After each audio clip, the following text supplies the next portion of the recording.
that I've literally poured all of my work for the past 26 years into. And the main reason is to be able to help empower women anywhere to integrate habits into their lives for injury prevention, pain relief, and optimal well-being. Welcome to the Radical Health Rebel podcast. I'm your host, Leigh Brandon.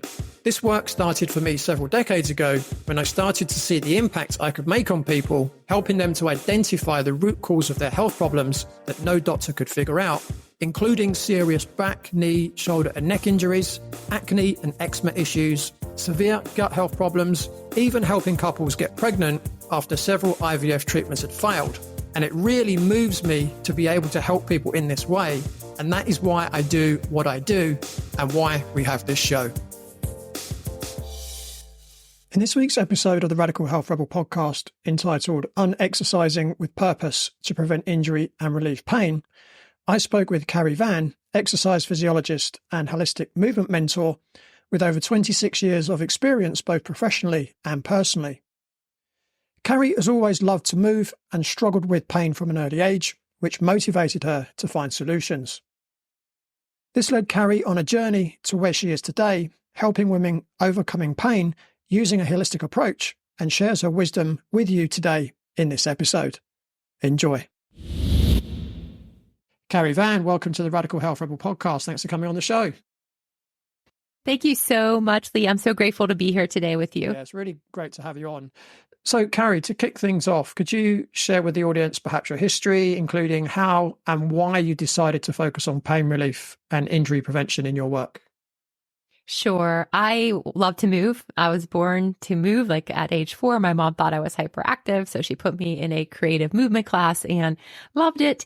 And then I went on to do dance, and actually it was my sophomore year in college and my feet had given out. And I'd had a lot of problems up to that point, but I found out I was missing 2 joints, one in each foot, right? And so I was like, okay, we got to stop dancing, doing something that you really, really love. And that was extremely challenging because that was an outlet for me. But I really had the desire to find ways to move, have that same freedom of movement without obviously killing my feet. I mean, when your feet are down, that eliminates a lot of things, okay? And I had to wear special UCBLs, only hiking boots. And so I was, on that journey and quest. And that's where I began to study, get the degrees, and then different movement modalities over the years. And honestly, I can tell you that even though I studied all this stuff and I did learn so much, I was not really using exercise in a healthy manner or eating for that matter. And so I had to get to a pretty low point, Leigh, in my life, really where I would say that's where my spiritual journey began. And God got my attention. And one of the things he did during that time is he had me have 2 little car wrecks back to back. And he knows I'm stubborn, but that really helped me. It didn't feel like it at the time, but what it did is it changed everything. I started doing things completely different.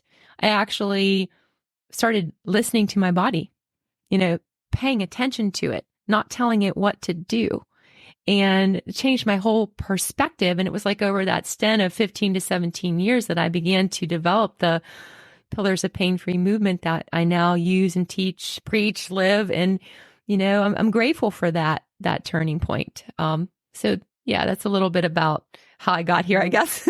Yeah, the nerd in me who's really into anatomy is dying to ask, which joints did you have missing? Okay, good question. So it's considered what's called a tarsal coalition, and in that area, so that limited my was causing all the pain because I had limited range of motion there. And mechanically, I was kind of like a weirdo. Like I remember seeing the physical, I saw so many doctors and the physical therapist who's like, oh, your feet. He made a PowerPoint presentation for all his students. It's like, oh yeah, there's a lot going on here, So because when you do something extreme, like ballet or point, you're pushing the limits. And so that's why I think it exacerbated so young. So did you just have like extra long bones with no joint in the middle? Is that what it is? No, I actually, so there was no joint, you're correct, but I had set up flat feet, prone to Achilles tendonitis, plantar fasciitis, all that stuff, just really mechanically. And then the part I didn't know, the congenital part that with the missing joint, just was a nightmare. And dance was probably not the best activity for me, especially not ballet. I mean, come on. Yeah. So At what point did you decide to go down the road of, okay, this is what I want to do for a living? So my personal and professional journey, they're not separate. It's like all one. And so like, I just innately did it. Like I just loved movement and I just studied it, got my degrees, and that was just part of my journey. And then out of just pure desire to know more, learn more, I'm passionate about this stuff, right? So that's what I did and studied all kinds of different movement modalities, really, really heavy focus in things like restorative movement, restorative yoga, therapeutic Pilates, fascia release tools, like the things that basically along my journey, they were brought to me for a reason is what I believe. And that's what I use. And that's kind of how it all happened, I guess. And what was it you studied at degree level? So I got 2 degrees in exercise physiology and did a lot of research and specifically I did research in the effects of strength training in older men and postmenopausal women, primarily on looking at bone health. And I'll geek out a little bit here too. I did some strange stuff on bone architecture and all this stuff. And, the bottom line is that we can make changes to benefit our bones at any time. And that's postmenopausal or as we age. But yeah.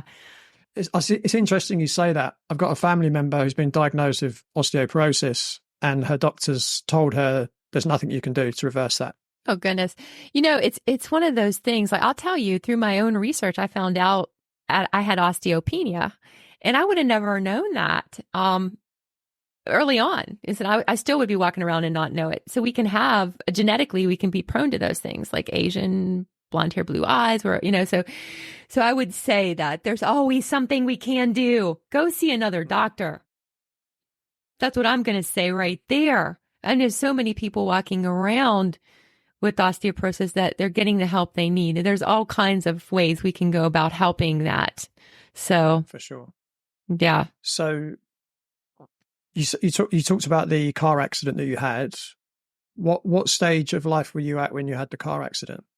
So I was late 20s, early 30s when I had, and basically what happened with those, they were back-to-back cervical strains, really bad. So I had to like kind of go back to some things and really limit my movement in a way that what it did is it taught me how to build a foundation for my body in a very different way than I had been doing. It was like, I'm forced to do some things here that are going to help me. Breath work, focus, concentration. Hey, learning about my own body. I think that we all walk around and, we know our bodies better than anybody else. We just need people to empower us to know that we can pay attention, slow down and listen to them. That's what happened. So were they whiplash type injuries? Yeah, I had that cervical strain and I was like, it's getting, and then another one back to back, but it was painful to walk because it was so bad. When you have that really bad cervical strain, it's like, so, it brought me to a lot of the foundational work in Pilates for me, as a young instructor at the time, that was maybe teaching like, I don't know, for 5 years or 7 years or something like that. It was like, we can skip and go into these large movements, even as instructors, and we are not serving our bodies. We aren't getting at the things that we need to that help stabilize our movement. And so I had to, taking it back was like a blessing, Absolutely. Yeah. I don't know if you're familiar with the book, The Gift of Pain. So that's a really, really great book. I've mentioned it a few times on the podcast before, and it's a book about, obviously it's about pain, but the author of the book was a doctor, and he worked in leprosy colonies mainly in third world countries. And what he was basically saying is you don't understand what a blessing it is to actually feel pain, because when you have leprosy, you don't feel pain or heat. And he was talking about one time when he hadn't worked in this particular colony for many years, but he returned, and then a lot of the patients saw him and got really excited and started running towards him to say hello to him. And he said he looked at one guy running towards him and he thought, oh, something looks strange. Something doesn't quite look right. What's happened there? And then when he focused, this guy had dislocated his ankle and he was running on his tibia. And he couldn't feel it. Couldn't feel it because they don't feel pain. Oh, my goodness. Right? Wow, Leigh. Oh, wow. He was talking about how quite often they lose fingers because they might be, chopping food and they chop a finger off and they don't feel it. Or they put their hand in a fire and it just melts the hand. Right? So when you think of it that way, you think, wow, what a blessing pain is, because pain is useful. It's giving you really useful information, right? Yeah. I mean, when you put it like that, how can you not? I mean, that's powerful what you just shared right there. I mean, that's got me thinking it like, whoa, I'm grateful for every pain I have, Imagine that. That really hits home. Yeah, I mean, a lot of people say that, what pain is, it's a way that your subconscious mind makes your conscious mind aware of something. Yeah. Yeah, and I think that a lot of times it's that red flag indicator that gets our attention. And it's like, hey, pay attention to me, please. But I really believe that we don't have to always get to that point, right? I mean, there are things that we can do. There's a lot of crossover between what we can do to help manage pain and prevent it. Absolutely. Yeah. So. Yeah, but then you've got to be conscious from the start, right? Exactly. Yeah. Well, that's exactly right. You got to be paying attention, be aware. But so the pain is a blessing. I mean, hey, I'm not going to deny that got my attention, and that totally makes sense. Yeah. So in terms of your own work, what are some of the common conditions that you encounter on a sort of daily, weekly basis? I would say several things. I work with a lot of women, and mainly women that want to move more and feel better when they do. They want that freedom of movement. They want to feel better. They want to be able to enjoy their lives. They want to, do the things that they want to do. I can see prevention, just simple as that. Just want to be more. I see a lot of back pain. For some reason, I get a lot of people with general back pain because our spine's central to all our movement. Imagine that. And then ironically enough, for some reason, I feel God has really sent a lot of people to me with spondylolisthesis and stenosis over the years. And so I'm really hyper aware of that. And inflammation is really common. So I see that in different degrees, right? You can see it with things like the itis, arthritis, or whatever it might be that's going on that's out of balance, or algias, things like that. Or just like I said, just not wanting to get to that point. Maybe they've had some people that I've worked with, a lot of them have had something in the past, whether it's an injury or surgery or challenge, or they don't want to face a surgery and they're just looking for another way, something different. I think sometimes we need more than the physical therapy or chiropractic or massage, something other than just going to the gym. Yeah. Yeah. I find oftentimes that, clients come to me and they think it's for one thing, and it kind of is. Now let's say it's lower back pain, and they think the reason they're coming to me is to get rid of lower back pain, right? That's what they think. Mm-hmm. But actually, when you dig down, the reason they're coming to me is not getting rid of the pain. It could be they want to get back to playing sport, or it could be they want to get back to being able to pick their kids up from the floor, or it could be that there's a deeper learning that they need to gain from the pain, right? What's also known as the pain teacher, right? So that was termed exactly. by Paul Chek, the head of the Chek Institute, that when we have pain, quite often it's there to teach us something. Yeah. Yeah. Yeah. So, if you step on a nail, right, it's teaching you to not go any further. Otherwise, you're going to cause yourself damage. If you put your hand on a hot plate, it's teaching you to get your hand off the hot plate, right? Right. But obviously, it can go a lot deeper than that into quite, deep issues as well, which we may or may not come on to a bit later. So from what you've said, there's a lot of kind of back kind of issues that you tend to help people with. Yeah, back definitely. I see a lot of that, or just people that they may have had something in their past, a past injury, like I described, or they don't want to have a surgery. Yeah. Yeah, I do have one client that will remain nameless that has been saying for the last 15 years that what I've done is keep him off the surgeon's table. Yes. And that's a blessing. Yeah, I love to see that. It just that's what keeps me going. I don't know about you, but it brings me great joy to see somebody not have to do that and know that there's other ways to go about it. Yeah. And also, obviously, talking about surgery is not without risk, right? There's potential problems. Even if surgery goes well, there's going to be scar tissue, not just on the surface, but actually internally as well. So it's not it's not a decision to be taken lightly. And my view always is do everything you can before you take that decision, because there are, as you said, there are lots of other options that people can do. And generally they won't leave you with the potential side effects that surgery might do. I've certainly found that people that come to me with back pain but have already had back surgery are much more of a difficult challenge for me to help than people that come to me that have never had surgery. I can see that, but I can definitely see how that can be. Yeah. I think it can work both ways sometimes too. But yeah, I think that the underlying thing there is fear. Either direction, we're working on the angle of what would you say?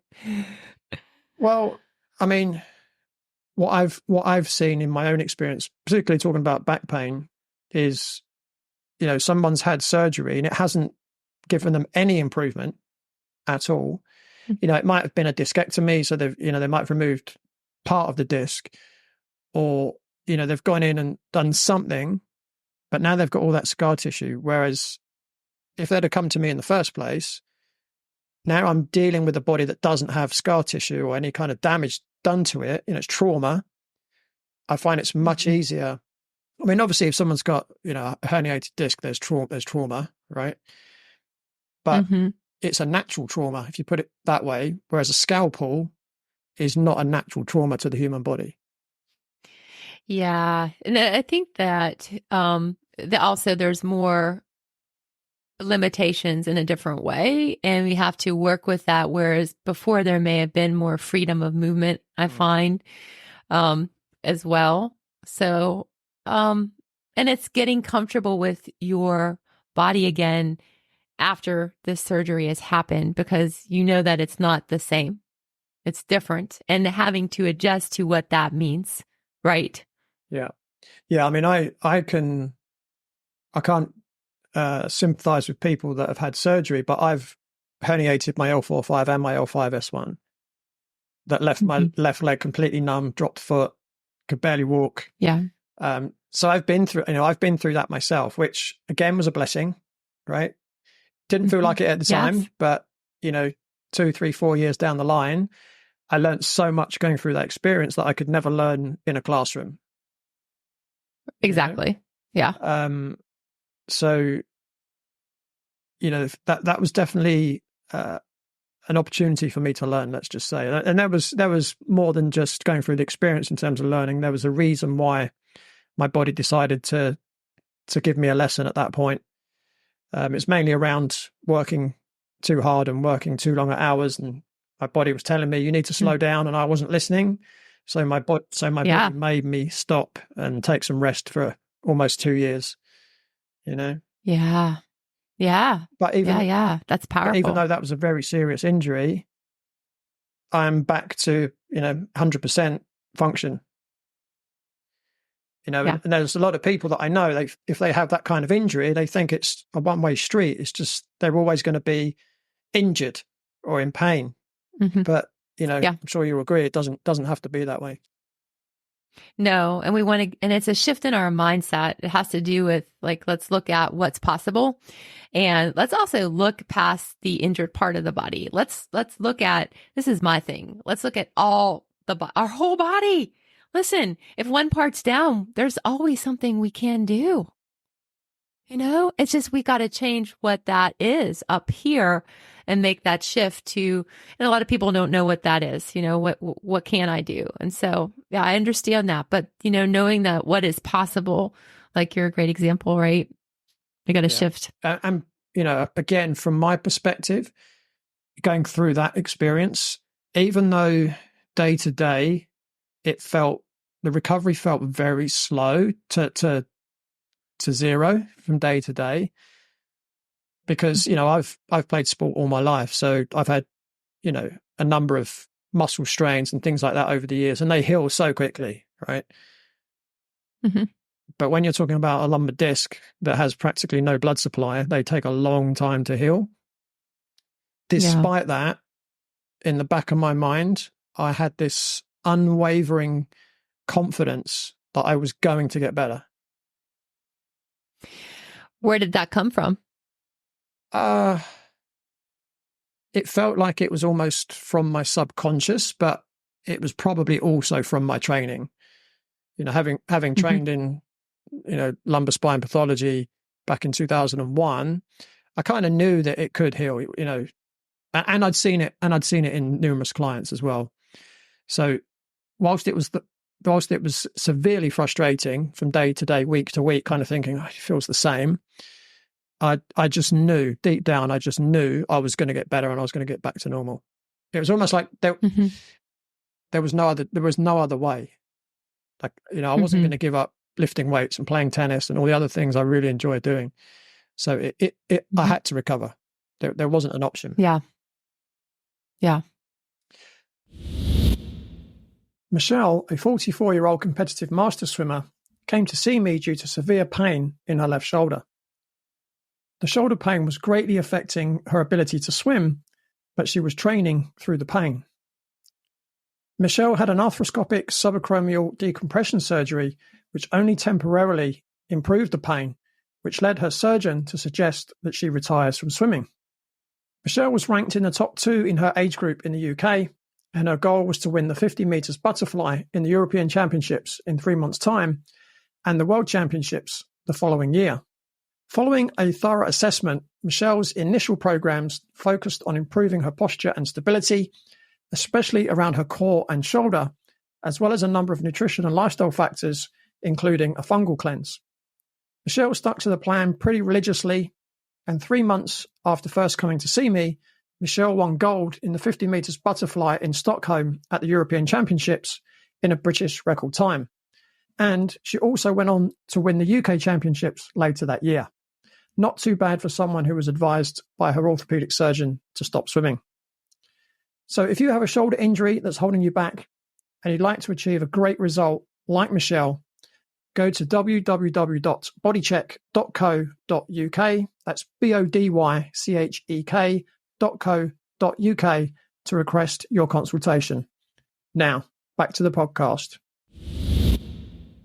So based on your experience, what would you say are the key elements that best contribute to effective pain and injury prevention? Mindfulness. Number 1, mindfulness. And I have to tell you, for me personally, it's putting God first. Yeah, that's been my experience. Like I shared with you, got my attention, and it was through putting him first in my life, how everything else straightened out. So just for the audience, when you say mindfulness, what does that mean to you? It means having a connection between this and this, our mind and our bodies, that they're not separate, and we want to unite them. And for me, and hey, Leigh, I'm going to tell you, I do this work for a reason, because innately by nature, I am high strung, driven, type A, or whatever. I don't want to give myself a label, but I am. And so I know how important it is to calm down, have that time to slow down, focus on breathing, and then applying that into whatever it is, the movement that I do, whether it's restorative stretching or fascia release or, therapeutic Pilates, whatever it is. But those are what resonate for me. And so, it's listening to our bodies, like you said, not ignoring them, not pushing through pain. I'm not a believer in pushing through pain. Unless you're seeing a doctor and they have parameters set up where you're going to feel a little pain. I mean, there's, I was working with somebody this morning like that. There's always going to be gray areas, but in general, what I'm talking about is ignoring our body and pushing through pain and not wanting to know what's going on with that. It's a holistic approach, to me, mindfulness, and it's being in the present, because right here and right now, a lot of times, let me tell you this, I have to be reminded of this daily. Right now, we're talking, it's reminding me, and I'll have to remind myself again throughout the day because my mind, and like a lot of us, we want to live in the future or the past, but, here in the present is where everything happens.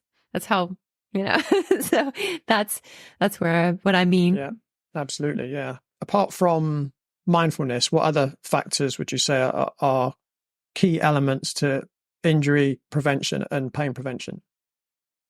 I would say a balanced approach to all this. And I think that I see it more as a lifestyle than a set of exercises or whatever you want to talk about. It's like how are we living our lives, and how can we include the things we need to take care of our bodies into our lives in a manner that's conducive to us as an individual without, I was interviewing a client the other day and I loved how she put it, giving ourselves permission to not be 100% perfect. I don't like the word perfect, right? Because we're all going to fall short, myself included. We're going to fall off, and that's okay. We're going to get back on. I think that's the most important thing, is that this is not a sprint. This is a marathon. And we want to have these tools in our lives, and we want to be able to use them wherever we are, whatever life throws at us. Having the ability to adapt, make changes, and take what we need in the moment, what we're going to need most. And that is always changing. I know for myself, that's to be true. Listen, an example is, yes, I know I need to strength train twice a week at minimum as a woman to keep my body strong. And I know that's always there, but there are times where that's not going to happen. Do I beat myself up? No, I don't. Did I used to? Yes, not today. And that's why I want to empower everybody else to do, because it's like, hey, this is a temporary halt. My body needs this right now.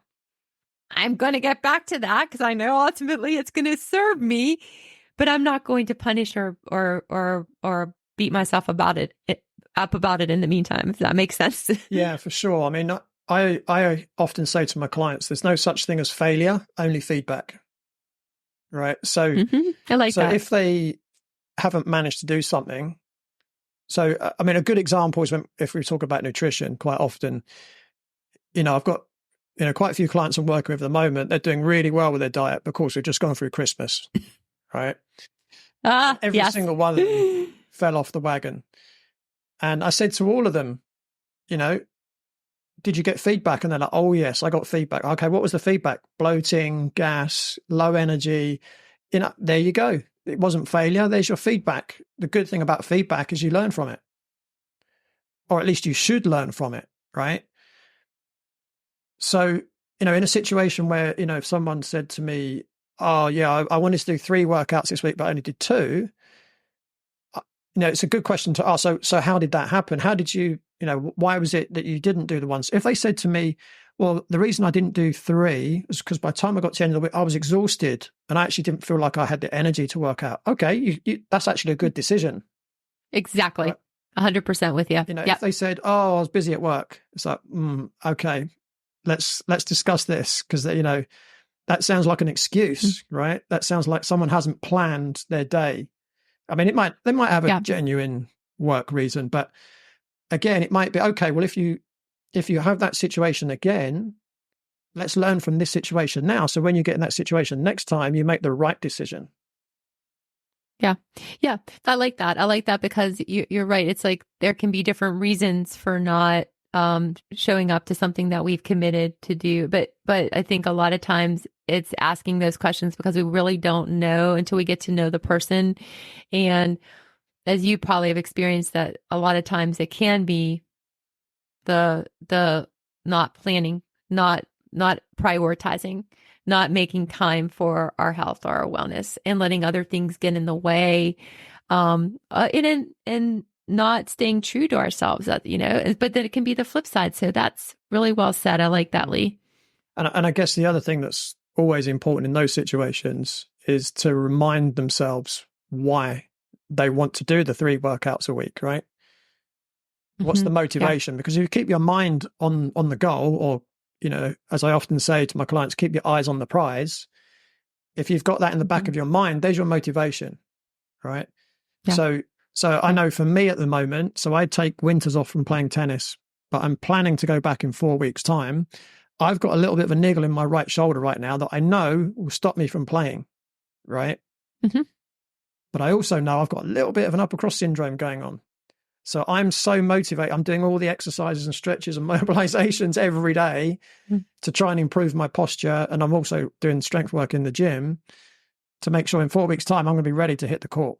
So I'm so motivated, but I've got that in my head, even in the evening, which is, oftentimes while doing stretch session, I'll be, I'm exhausted. And I think, do I want to play tennis in 4 weeks' time? Right. Let's get the mat out. Let's get the foam roller out. Let's get the Swiss ball out. And let's do the stretching and mobilizations.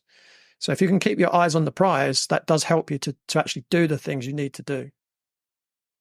Yeah. And I think that a lot of people I work with, the prize is not always so much a competitive sport at this point, or it's like reframing that to, I want to live long the last, these last whatever years of my life. I want to be able to enjoy my life. Right. And so that can be a motivating factor. I know or just, feeling good. Right. Yeah. I mean, for me, that's really, it's, and I think I do all those things too, because it helps me to feel good. Balancing out all kinds of things. I use the movement as a way. It is, I know it sounds cliche, but it is medicine. So you take in that medicine that you need, to help you, and that you don't want to go back to where you were, because if you don't do the things you're doing now, then it's, it's like, that's always motivating, because the feet or the shoulder or the back, they're going to start crying again and get our attention. Yeah. Right. Yeah. So that's a motivating thing. I tore my shoulder recently, so I hear you. And I'm 100% motivated when I'm doing my stuff to get that back. Right. And I know that it's possible. I never think that it's not possible. Yeah. Yeah, for sure. Sure. So this is something that I'm sure you're going to be pleased I'm going to ask you about. What is the complete well body method? Oh, Leigh, that's my favorite question. It's something I created that I've literally poured all of my work for the past 26 years into. And the main reason is to be able to help empower women anywhere to integrate habits into their lives for injury prevention, pain relief, and optimal well-being. And I'm super excited about it because it's something that women can do anywhere, like at home, or I have women that's, wanting to travel, with her husband, she's retired, or, whatever that might be. So you don't have to run around to several different locations, and it's all there. And so I've put all of my teaching and all my work into that. And I'm just super excited that I was able to do that. And yeah, so, that's kind of what it is in a nutshell. And what does it comprise of? So it is all online, program, and I have continuing support. So basically the way we work is that, when somebody comes in the first 30 days, I help them build a foundation for their bodies, just like I had to do, right? When we talked about the car wrecks and stuff. And then there's a 4-month phase where we're learning all of the pillars of pain-free movement. LBD, Leigh, learn by doing, right? So they're learning how to integrate all these things into their lives and creating habits along the way. And then the continuing support phase is just basically after that, we want to keep this going. This is a lifestyle. And so we're going to navigate life and still continue to use these things and other things, as I always add things to the pillars and so forth. But we do a lot of things. It's overall health and wellness. So we're looking at all areas: nutrition, mindset, everything that we talked about that's important, our emotions, everything that comes up. And it's ever evolving because I'm always evolving. So that's what I love, because here's the thing. It's like, I just want to teach everybody things that I learn, and I'm always like, I love to learn. So I'm always learning new things, and it's a place where I can share those things with people that I love and care about and want to help. So yes, the complete well body method is my passion. Yeah, it sounds A, it sounds quite holistic, and B, it sounds quite similar in the way that I work as well. Yay. How do you awesome. work on the emotional level? Because you mentioned emotions. So we use the pillars to help with our emotions. So, for example, we can achieve calming, mindfulness, reduce anxiety, stress management, reduce, even help with depression through movement. And it could be even anger, like for some things, like for overall movement. I don't like the word cardiovascular. I'm going to tell you, I don't use it. So I use movement because that's what it boils down to.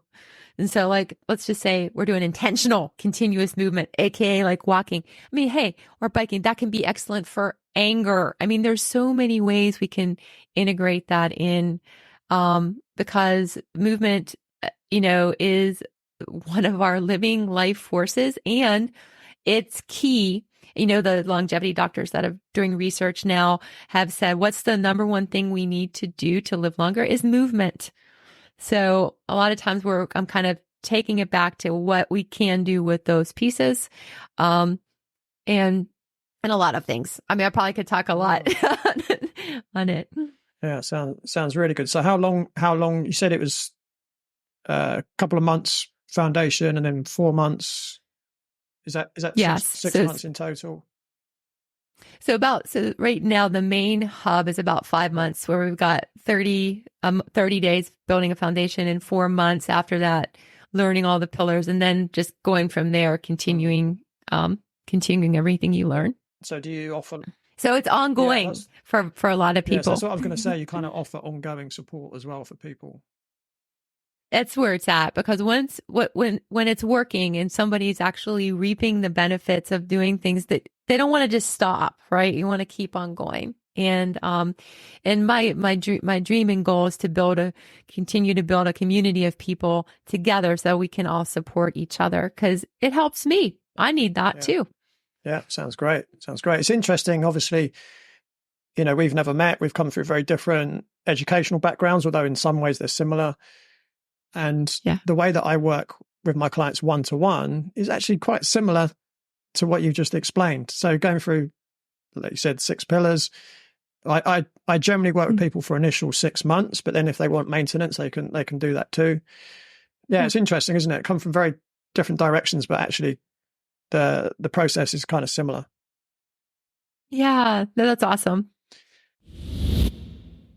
Catherine had always been fit and active when she suffered a debilitating back injury.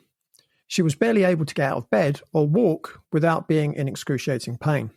She visited her GP, who prescribed anti-inflammatories, painkillers, and muscle relaxants, and also referred her to an orthopedic consultant. Catherine was bedridden for 10 days and subsequently could only get through the day with large doses of the prescribed pills. Catherine was diagnosed with a prolapsed disc at L3-4, and she was offered anaesthetic injections or spinal surgery. She was horrified and concerned that she would have constant back problems for the rest of her life. Catherine was miserable, could hardly drive, a day at work was agony, and any movements in bed were very painful. I carried out detailed postural assessments, muscle strength tests, and analysis of her movement patterns. I identified the biomechanical problems and prescribed a very specific exercise program to correct her posture, reduce her level of pain, and to prevent the injury reoccurring. After 5 weeks on the program, the pain had reduced hugely in her back, and Catherine stopped taking painkillers. After 10 weeks, Catherine was back jogging and doing more intensive exercise with absolutely no back pain, and she was so pleased that she was able to pick up her young son again. If you're suffering like Catherine was and you'd like to find out more about getting to the root cause of your back pain, go to www.bodycheck.co.uk and request a consultation.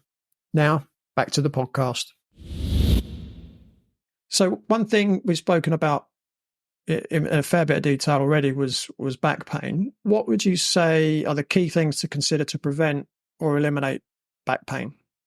Initially, I would say there are 3 things. One, we've got to get all the deep muscles strong that stabilize our back. We got to turn on the pelvic floor, the TVA, the transverse abdominal muscle, become aware of that and build from there. And then we've got to learn how to move our spine because our spine needs movement. And when it's stiff and we're not moving it, then boom, that sets us up for injury. And then we want to free up tension on the things that are pulling on our spine. That's what I found to be the 3 things key essentially. And then we've got to build strength in our back. We can't ignore that as well. And then go from there and add on.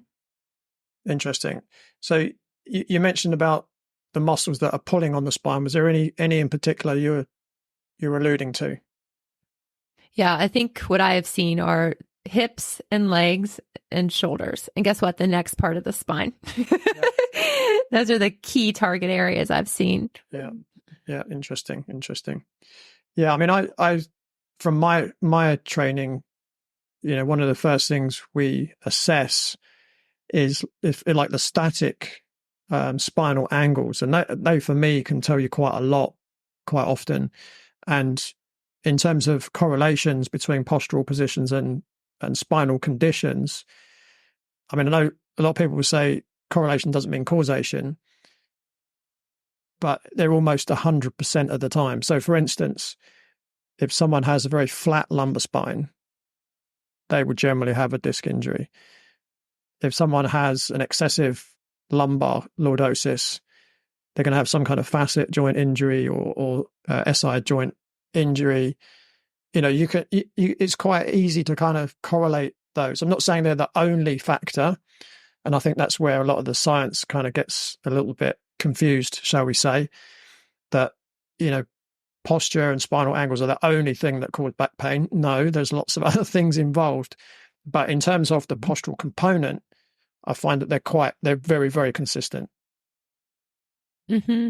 Yeah. And I think that I've seen like overall, like stepping back, like even in a bigger picture that, it's not a quick fix. That usually what happens is we begin to do all of these things, and no matter what's going on, our body's going to balance out over time.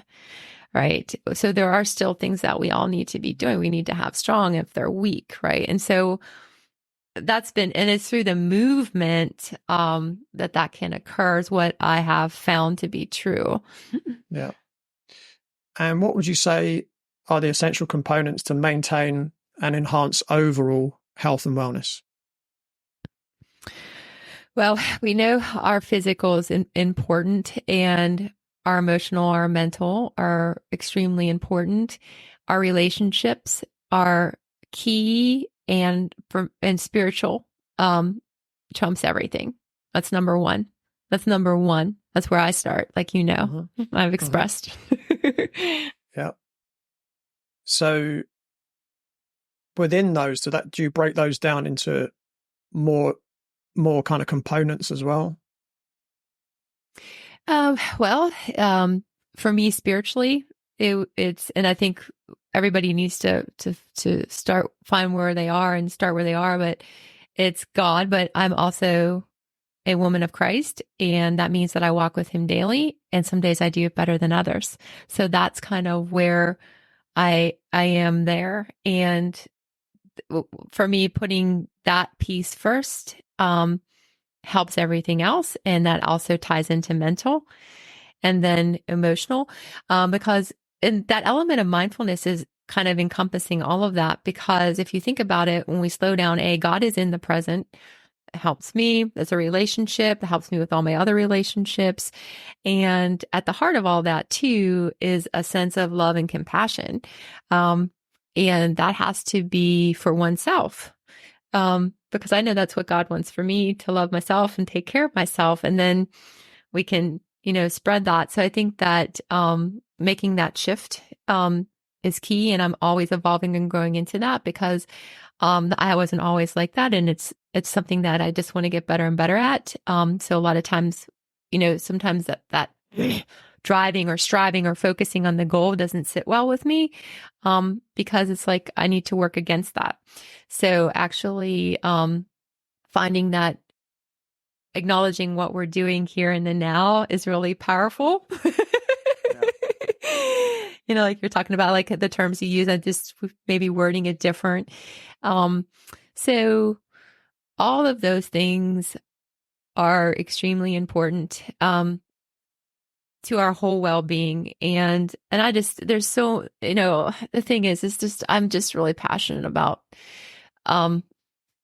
just knowing that there's other ways in general, to heal the body, to, outside of mainstream medicine. I'm not, saying that I don't like mainstream medicine, but what I can tell you is that it's like a combination of both that has been helpful for me. And, that was a driving point for me behind starting the Better Than a Pill podcast that I have, because I just feel like people need to know what's out there, and not everything is going to be for everybody. We're all going to, gravitate towards different things and so forth. But, yeah, so I think holistic is just key, and that applies to injury prevention and pain management, all that stuff. Why wouldn't it? Why wouldn't it? Yeah, it's interesting. You mentioned the medical community, and I wouldn't be talking to you right now if it wasn't for modern medicine, right? I would have died within a few weeks of being born. And I think the medical community is fantastic at emergency care, right? If you have a car accident, they're amazing, right? Yep. But I think they fail miserably when it comes to chronic disease. Yeah, I'm with you. And you're not always heard, and it is upsetting and beyond upsetting. And so I know that's been the key in my world in many ways. And I've had to say, no, I am not going to listen to what you just said. No, I have Hashimoto's, an autoimmune disorder, and was diagnosed because I was proactive and didn't listen to my doctor who said not to worry, right? This is one example. This happens all the time to people. And I'll say one more thing too, is that if you have a doctor, that doctors are not God, and they can tell us one thing, and doesn't mean that that is always the right thing. Like the example that you said about osteoporosis, I was already getting fired up inside, Leigh. Like, how dare that? And so then people think like, that's it. One doctor's word can have that much power, right? So yeah. I was told as a teenager that diet had no effect on acne whatsoever, right? Which led me to taking antibiotics for 18 years. And then... Oh, Leigh. Oh, my goodness. When I did my own research, I found over 200 research papers that show a clear correlation that diet does cause an increase in the hormones that are known to cause acne. Right.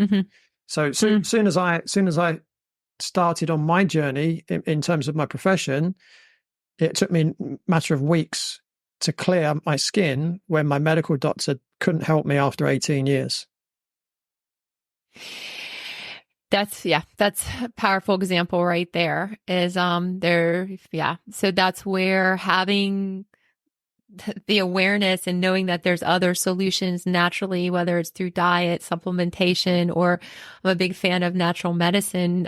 There are people skilled in those areas. I've sought natural, working with a natural medicine doctor right now. And this like the third one, there's so much wisdom there. So yeah, well, I'm so glad that I'm sorry that you had to go through that, but I'm obviously it was for a reason. Right? It was so that I could go through that process, learn and teach others that there are alternatives to antibiotics and birth control pills and, all the other horrible skin creams and lotions that doctors suggest that people take. Yeah.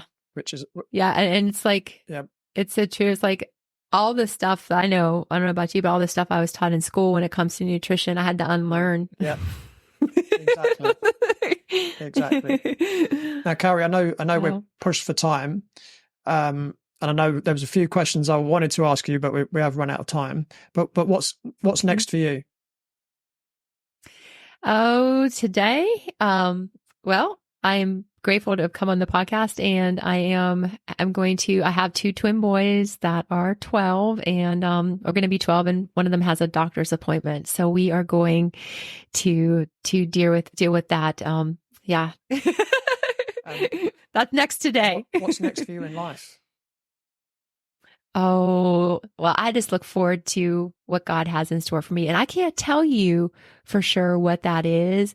And I think that used to be unsettling to me, but I just see all kinds of good things ahead. That's what I believe. And, so I'm just going to stay tuned and we'll just keep in touch, Leigh. I don't know. That's great. And it's great to be comfortable being okay with the unknown as well, isn't it? Yeah, and that's a huge growing edge for me. I'm grateful to be able to say that. Yeah. Awesome. And where can people find you online? I'm at Movement Craft, the word movement and the word craft on all social media platforms. And then movementcraft.com is my website. Awesome. And details will be in the show notes. Okay. Thank you so much for having me. It's been wonderful. Yeah, thank you for coming on. I've really, really enjoyed our dialogue today. Me too.